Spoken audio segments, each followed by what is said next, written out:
Philosophy is often considered as the mother of all disciplines or the mother of all sciences. Some people also call it the master science or the science which gives birth to all other sciences, including social sciences. Why is this the case? We will briefly respond to this question in this brief presentation. First, philosophy and science. What is the relationship between philosophy and science? So here are two quotes from two well-known philosophers and thinkers. Every science begins as a philosophy and ends as art. It arises in hypothesis and flows into achievement. This is by Will Durant. Some of his important books on philosophy include The Story of Philosophy, A Fascinating History of Philosophy, and similarly, another very fascinating book by him is The Pleasures of Philosophy. Similarly, Ayn Rand, another thinker, says science was born as a result and consequence of philosophy. It cannot survive without a philosophical base. If philosophy perishes, science will be the next to go. Both of these quotes actually highlight the importance of philosophy as a basis of science, including social sciences. And both actually indicate the motherly role of philosophy in the creation and development of sciences. Now, but what is philosophy? If we dig into the definition of philosophy, we will understand what we mean when we say philosophy is the mother of disciplines or sciences, or philosophy is the master science. Philosophy has originated from the Greek words philo, which actually means love, and sophia, which actually means wisdom. So literally, philosophy or philosophia actually means love of wisdom. And we know that sciences, all sciences, including social sciences, are based on the idea that the philosophers or the scientists are actually in search of or in love with exploration and wisdom. So they are in search of wisdom.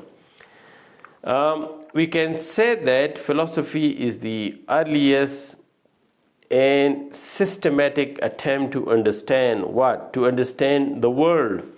So what is the world made of? Where is the origin of the world? What is existence? What do we mean by existence and non-existence? And similarly, what is the nature and structure of human life? Philosophy tries to find answers to these questions, these fundamental basic questions, you can say these bigger questions, through the use of human reason or rationality. Philosophy, the other instrument of philosophy is reflection or thinking, critical thinking. Logic, or the science of reasoning, is also a tool of philosophy that helps us in understanding questions related to world existence and human life. And so instead of basing or understanding of life on myth and tradition, reason and logic and reflection are the tools of philosophy that help us understand life, existence, the world around us, our nature, and the nature around us. We can also come to our now we come to our beginning question. Why is it that philosophy is considered as the mother of all disciplines. It is considered as the mother of all disciplines because it helps us in understanding every organized form of inquiry related to life. And so we can say that every organized form of inquiry or question, or every systematic form of questioning related to the very manifestations of life around us, began as a branch of philosophy. And so we can also say that other disciplines or other branches of knowledge were once part of the philosophical thought before becoming independent sciences. So every science that we see today once originated in a philosophical question, or you can say as a form of philosophy. Now, what is the historical foundation? What are the historical foundations of philosophy? The historical foundations of philosophy can be traced back to ancient Greece, which is often cited as the birthplace of this intellectual human heritage. Great ancient philosophers such as Thales, Anaximander, and Heraclitus asked important philosophical questions about the origin of the universe. So how did the universe originated? And so these bigger questions then became the roots of, for example, physics, which is a philosophical branch of science that deals with the nature and the origin of the universe, and similarly cosmology. Socrates, another great Greek philosopher, asked questions. So he actually asked questions about everything. And as we know that questions are important tools of science. That is why we can say that Socrates had a bigger role in philosophizing science or existence. Pythagoras and Plato explored numerical harmony and the ideal form. So Plato, for example, is considered as the idealist philosopher. And so these philosophers, these ancient philosophers, laid the groundwork for modern branches of sciences, including mathematics and metaphysics.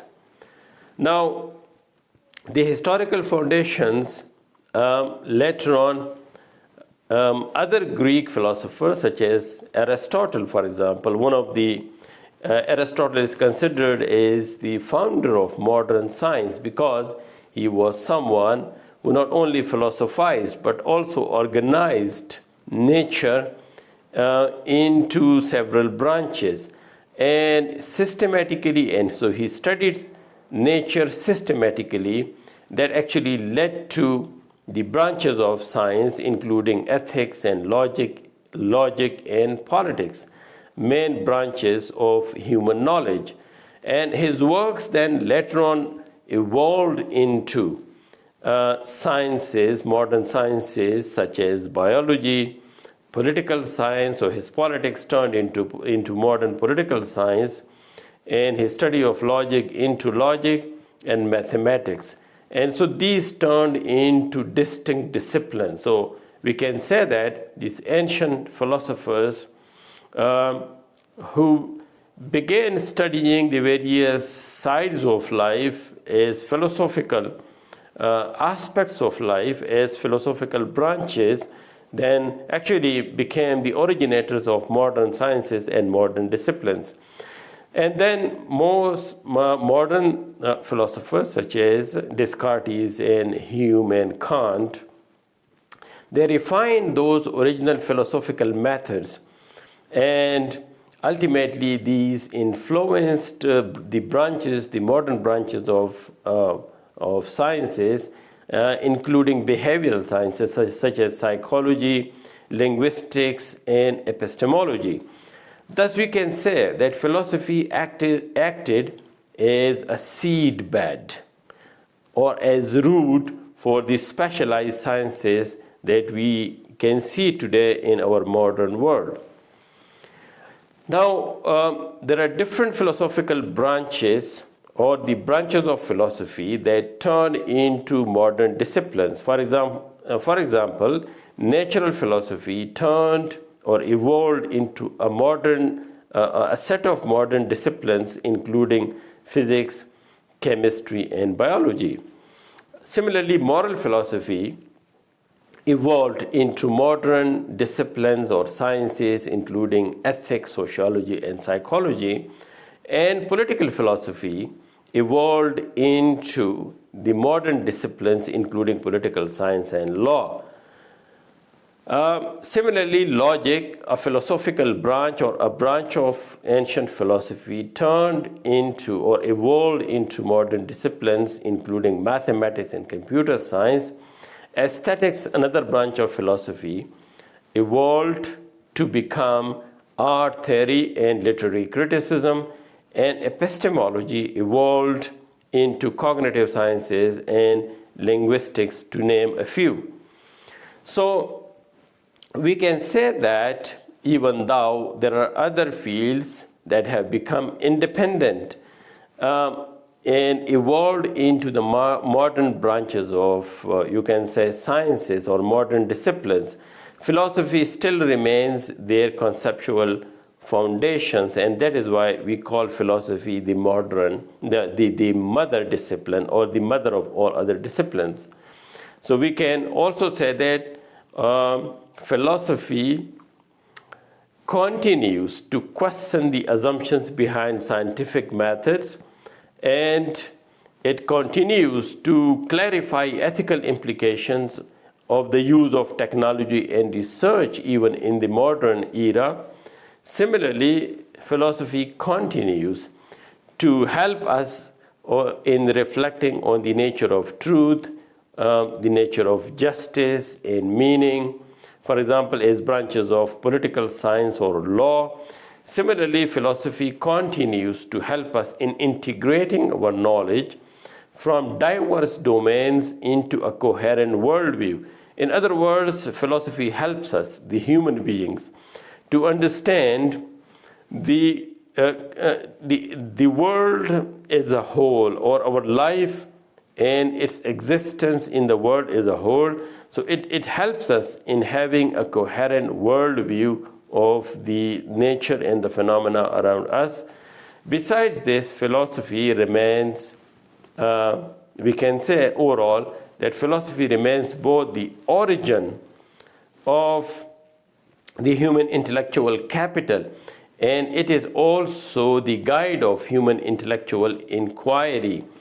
So to conclude, we can say that philosophy, which helps us in understanding, in questioning the nature and the phenomena around us, is reflected in almost all branches of the human sciences, including social and natural sciences.